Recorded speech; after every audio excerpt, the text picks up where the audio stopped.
Bala tarbiyası başlanıp atат. Balаны кичинекейинен ата-эне үлгү болуп, бири-бири менен урушпай, жакшы сүйлөшүп, таза адалдан багып, таза мамиле менен чөйрө үйрөтсүн. Ибадаттын чөйрөсүн үйрөтсүн. Намазды, Куранды, зикирди, дуаны үйдө болуп, жаман балдарга кошпосун, жаман балдарга кошулбасын. Кичинекейинен эле билимди, диний дагы билим, светтик билимди дагы жакшы тарбия кылып үйрөтүш керек. Аны үчүн өзүбүз билишибиз керек. Өзүбүз билсек, ана балага туура тарбияны беребиз.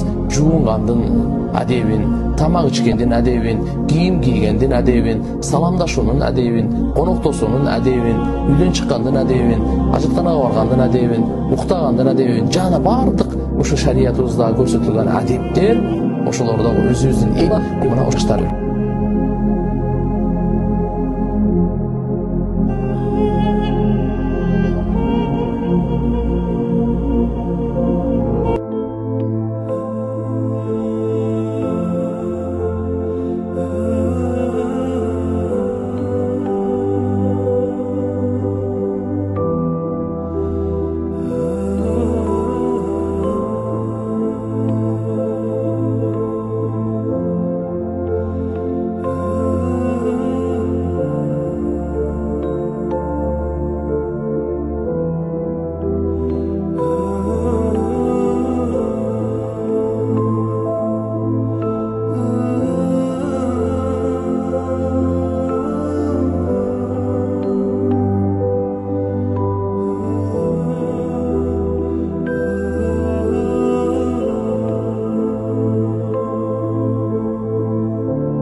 Assalamu алейкум, урматтуу мусулман муртагандар, урматтуу ата-энелер. Эң жакшы инвестиция бул балдардын келечегин жакшы кылып куруп берүү.